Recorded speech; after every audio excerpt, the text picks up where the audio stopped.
Андрей возвращался с небольшого кладбища, расположенного на краю поселка. Уже 3 месяца прошло со смерти его деда, и парень с утра решил сходить проведать его могилку.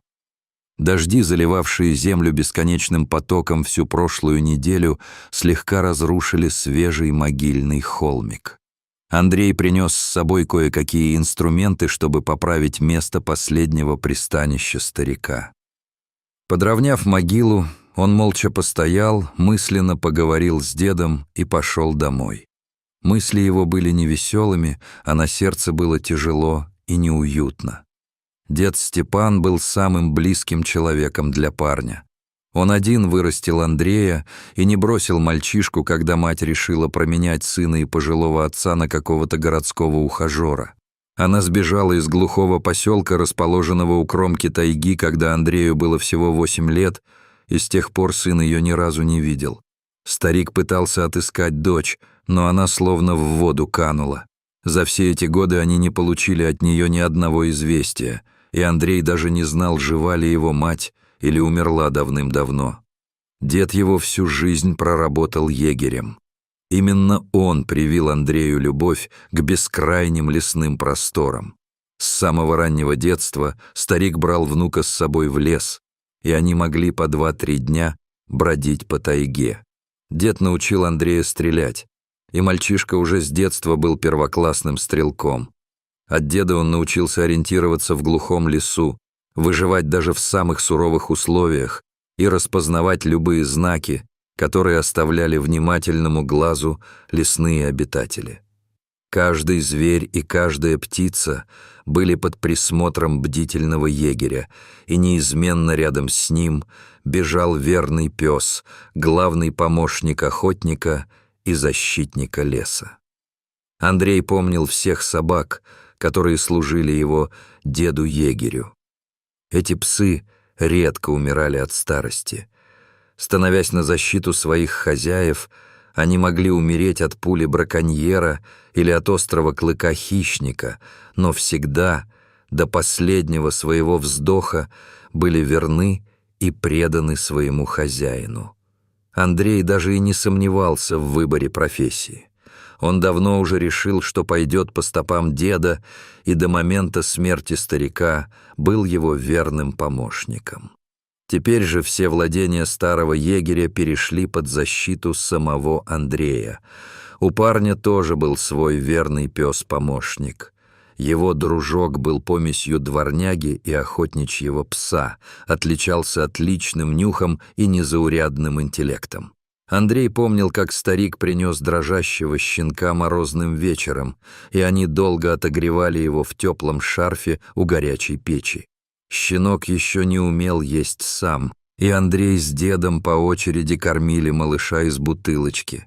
А теперь псу было уже 5 лет, и он считал себя никем иным, как верным братом и самым лучшим другом Андрея. Дружок ужасно тосковал после смерти деда Степана и временами сам убегал на кладбище, чтобы посидеть возле могилы старика. Вот и сегодня Андрей застал пса на кладбище. «Пойдем домой, дружок. Дед уже не поиграет с тобой, ты уж пойми. Пора смириться. Мы теперь с тобой только вдвоем. Правда, про кота я забыл. Он 3-й в нашем семействе. Но этот бездельник только спит целыми днями. Опять мыши бегают по всей избе, а ему все равно. Может, если его не кормить, то он подаст признаки жизни и станет выполнять свои обязанности. Как думаешь, брат?»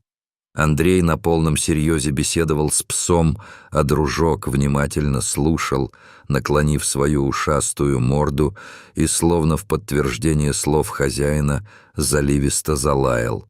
«Вот и ты со мной согласен, что барсик-бездельник, каких поискать. Поэтому мы его в расчет брать не будем, пока он не исправится. Согласен?» Дружок повеселел и побежал вперед, радостно повиливая хвостом. «Ну вот и тебе немножко полегчало. Завтра опять в тайгу дня на 2 уйдем. Нужно на дальнем кордоне проверить. Кажется, туда опять браконьеры повадились». Андрей довольно бодро зашагал к своей старенькой избе, стоявшей чуть поодаль от остальных домов. Всякий, кто посмотрел бы на молодого егеря впервые, подумал бы, что парень слегка поранился в лесу.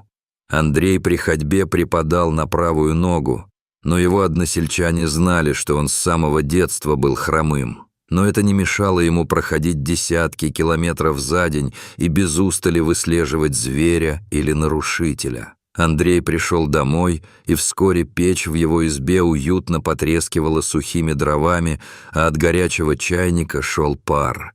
В доме запахло чаем из лесных трав и ягод, а возле печки, свернувшись калачиком, спал довольный и сытый барсик, которого, несмотря на обещание оставить голодным, снова досыта накормили. За окном темнело. Андрей сидел напротив печки, глядя на яркое пламя и обдумывая завтрашний поход в лес. Дружок дремал рядом, во сне псу мерещилась погоня за зайцами, он беспокойно поскуливал и дергал ногами, пытаясь догнать во сне невидимую добычу. Дружок ничуть не обижался на хозяина, который, несмотря на свои угрозы, все равно любил и жалел кота, и скармливал ему самые лакомые кусочки. Он привык, что Андрей таким образом извиняется перед котом, которого они частенько оставляли одного в доме, уходя вдвоем в лес иногда на несколько дней. Вдруг в дверь кто-то постучал. Андрей понятия не имел, кто мог прийти к нему на ночь глядя. Но это был явно кто-то нетерпеливый, и стук снова повторился. Пес насторожился и ощетинился, предупреждая хозяина, что к ним наведался чужой. Андрей открыл дверь и от неожиданности немного опешил. На пороге стояла молоденькая девушка. Незнакомка явно продрогла и смотрела на него умоляющим взглядом. «Извините, я знаю, что это выглядит очень странно, но не могли бы вы впустить меня погреться?» Андрей не знал, как ему отреагировать на такую просьбу, но оставлять девушку за порогом он, конечно же, не стал. Он впустил ее приглашающим жестом и тут же предложил чаю. «Вы это откуда к нам? И куда направляетесь, на ночь глядя?» Полюбопытствовал он, когда девушка устроилась в его кресле и, обернувшись теплым пледом, стала жадно пить горячий ароматный напиток. «Еще раз простите меня, я вам сейчас все объясню. Меня зовут Алена, я случайно оказалась в ваших краях. Если честно, то мне совсем некуда идти. Меня сюда подвез мужчина один. Он же и посоветовал к вам за помощью обратиться. Сказал, что вы егерь местный и очень добрый человек, и вам можно доверять. Погодите. А этот советчик, который вас привез, случайно не усатый такой дядька?» «Да, он. А как вы догадались?» «Так это же Василий Игнатьевич. Он неподалеку тут живет. Он уже давно женить меня хочет. И как вас вообще в его машине угораздило оказаться? Что с вами произошло?» «Я сейчас все вам объясню. Так получилось, что меня обокрали в городе на вокзале. Я рассталась с парнем, с которым жила последние 2 года. Если честно, то он меня выпроводил из своей квартиры. Идти было некуда, я решила поехать к подруге, которая за 100 километров отсюда живет, но на вокзале, пока ждала электричку, задремала, а какой-то вор у меня сумку стащил, а там все документы, деньги и телефон. И вот я сижу, рыдаю, никому не нужное, а мимо вот этот самый ваш Василий Игнатьевич проходит и говорит: «Давай я тебя к себе в поселок отвезу, раз тебе переночевать негде. Только домой к себе не могу позвать, жена не поймет, а вот верное место, где не откажут в помощи, подскажу». А что мне было делать? Не ночевать же на вокзале. Я не позвонить никуда не могу, не поехать без денег. И документов никаких. Я там на вокзале в отделение полиции обратилась. Они говорят: «А что мы можем сделать?» Нужно было самой за своими вещами следить. Ну и вот я здесь. Вы мне разрешите переночевать у вас?» Андрей не знал, что и думать. Весь рассказ девушки выглядел каким-то странным, но на улице окончательно наступила ночь, и выгонять Алену обратно на холод и в темноту он не решился. «Ну что ж, оставайтесь, ночуйте. Я вам постелю тут, поближе к теплой печке». «Ой, не суетитесь, не нужно, я сама. Я смотрю, у вас нога повреждена, вам, наверное, тяжело. Вы где-то в лесу поранились. Опасная у вас работа, да?» «Работа нормальная», — ответил ей Андрей. «Всякое бывает, но нога у меня не из-за работы такая. Я с детства хромой. Если интересно, расскажу, мне стесняться нечего. Давнее это дело. Я совсем ребенком еще тогда был, в 1 класс только пошел. У меня подружка одна была, девчонка соседская Оля. Мы с ней не разлей вода были, как говорится, и в лес за грибами, и на речку, ну и в школу вместе в соседний поселок ходили. Так вот, шли мы как-то с Олей по дороге, и тут она увидела маленького зайчонка. Оля присела рядом с ним, гладила, успокоить хотела. А я смотрю, из-за поворота машина вылетает. Кинулся к Оле, еле успел ее оттолкнуть в сторону, а меня вот зацепило. Нога на всю жизнь такой осталась. Срослась, видимо, неровно. Почти не болит, просто хожу кривовато. Мы потом еще лет 5 с Олей лучшие друзья были, пока ее родители в город не увезли. А я с дедом тут остался. Вот егерем после него и служу.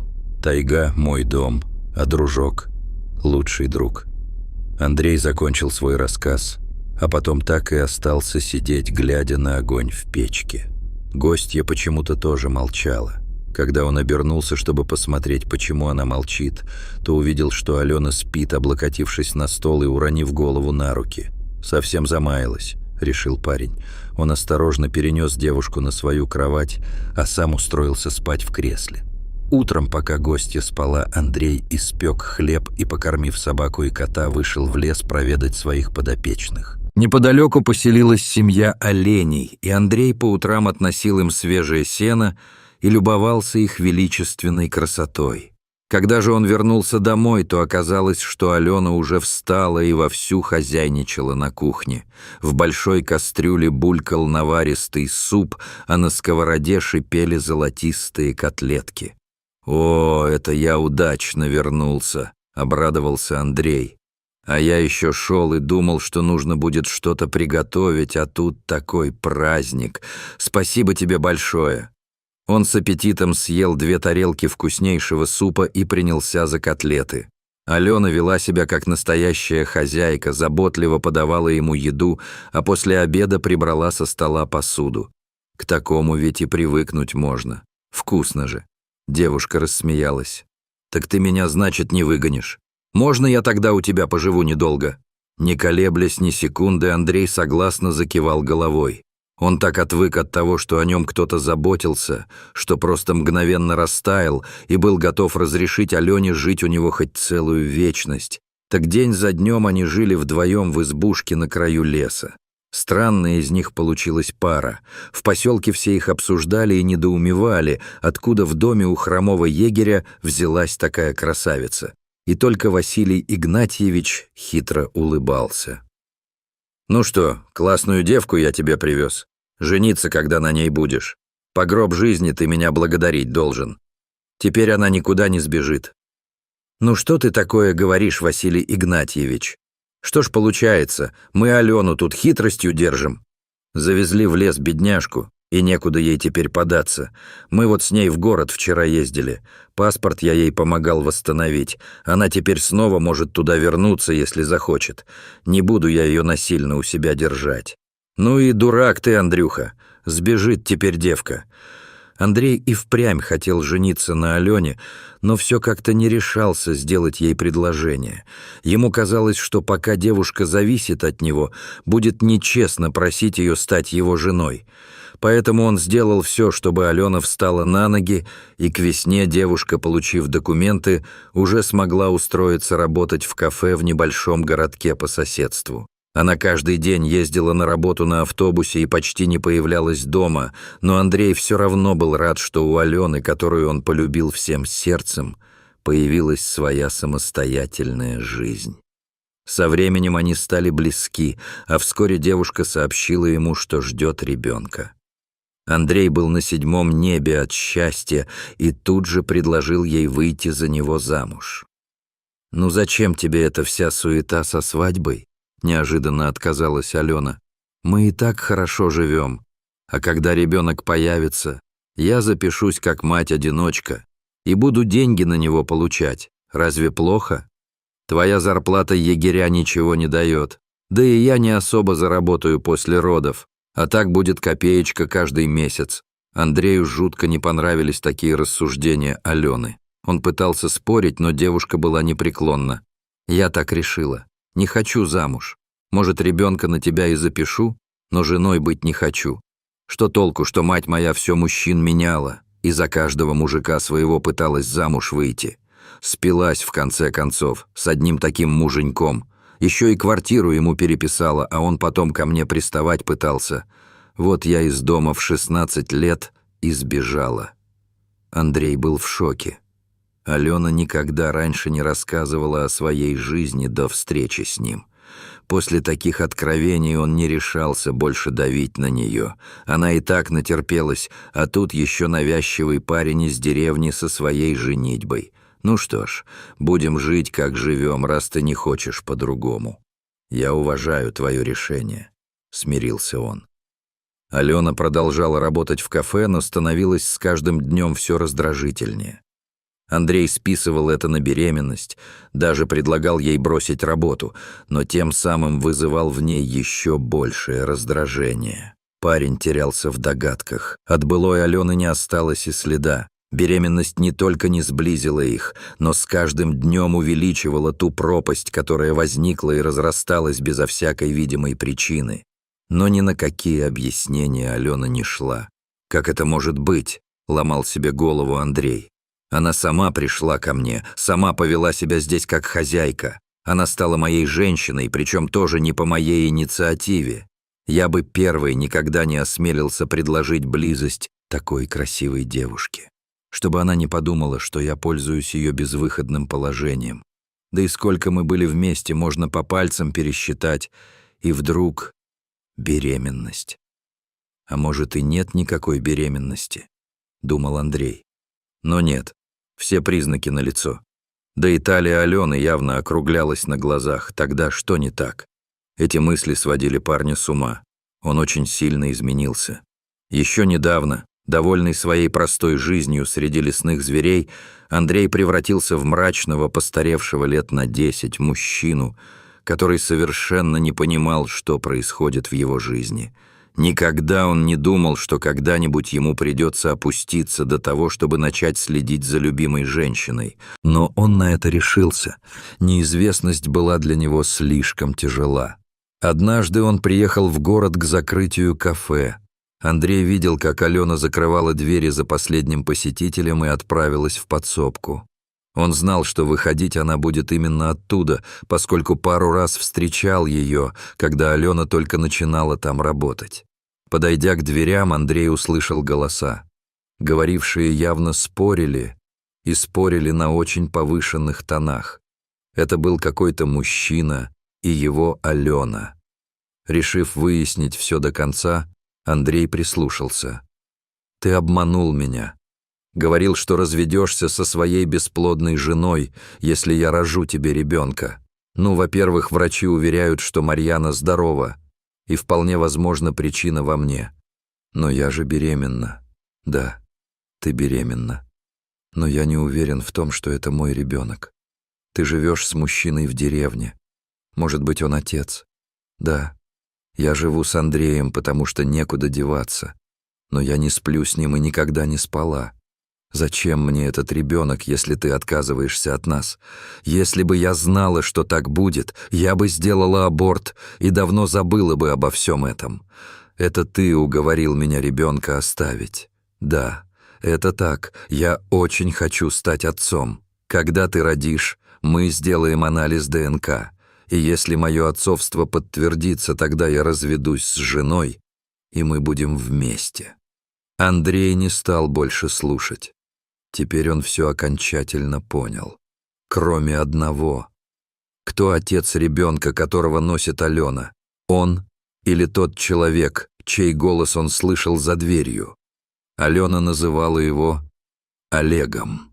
Он знал, что хозяина кафе тоже звали Олегом. Сомнений не было. Они любовники. Вернувшись домой, он ждал Алену, чтобы объясниться, но не дождался. Телефон ее не отвечал, а утром ему сообщили, что у него родилась дочь на месяц раньше срока. По-видимому, после того разговора с Олегом Алене стало плохо. Через несколько дней ее выписали, а малышке, которую назвали Катюша, еще предстояло окрепнуть. Андрей хотел объясниться с Аленой, но одного взгляда на нее ему было достаточно, чтобы понять. Все ее планы рухнули. Тест ДНК опроверг отцовство Олега. Впрочем, Алена заговорила с ним первая. «Андрей, может, ты сомневаешься, но я сделала тест ДНК. Катя твоя дочь». «Я и не сомневался», — соврал Андрей. Он все еще любил и очень жалел Алену, тем более у них теперь был общий ребенок. Он очень надеялся, что все наладится, и они заживут, как прежде. Однако его надежды не оправдались. Алена быстро оправилась после родов физически, но не морально. Все ее надежды на обеспеченную жизнь с Олегом рухнули. Мужчина ничего не хотел о ней ни знать, ни слышать. И очень скоро Андрей заподозрил неладное. Его жена начала злоупотреблять алкоголем и пить какие-то странные таблетки. Алена говорила, что это таблетки от стресса и депрессии. Но парень прочитал в интернете, что это сильнодействующие медицинские наркотические препараты. Он отобрал у Алены эти таблетки и сжег их в печке. А она снова погрузилась в себя, никого не замечая вокруг. Ее совершенно не интересовала Катюша. Когда девочку забрали из роддома, менять ей памперсы, пеленать, кормить малышку детской смесью приходилось Андрею. Катя была еще слаба, она очень нуждалась в заботе, и Андрей старался делать все возможное, чтобы заменить ей и отца, и мать. На то, чтобы что-то решать с Аленой, у него не было ни времени, ни средств, ведь у него была еще и работа. Уходя в лес, ему было страшно оставлять Катюшу надолго с матерью, но он все же надеялся, что женщина не причинит вреда ребенку, но он ошибался. Однажды, придя с обхода, Андрей не нашел в избе ни Алены, ни Катюши, а на полу валялась пустая пачка таблеток. «Дружок, ищи!» — скомандовал Андрей и устремился вслед за псом, который упорно вел его в лес. «Только бы с Катенькой ничего не случилось», — повторял Андрей. «Как же я проглядел! Я же постоянно проверял все. Откуда она опять взяла эту гадость, что происходит сейчас в ее затуманенном мозгу?» Внезапно дружок остановился и громко залаял.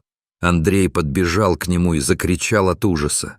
В траве клубились змеи, а рядом с их логовом лежал знакомый сверток. Это была его дочь. Раскидав змей голыми руками и схватив Катюшу, он отбежал на несколько шагов и дрожащими руками развернул пеленку. Дочка спокойно спала. Змеи не успели ей навредить, в отличие от родной матери, которая чуть было не погубила собственное дитя. Зачем Алена взяла ее с собой, почему оставила в лесу? Кто может понять логику человека, одурманенного наркотиками? И все же те несколько часов, которые Катюша провела на холодной земле в одной легкой пеленке, не остались для малышки без последствий. У нее поднялась температура.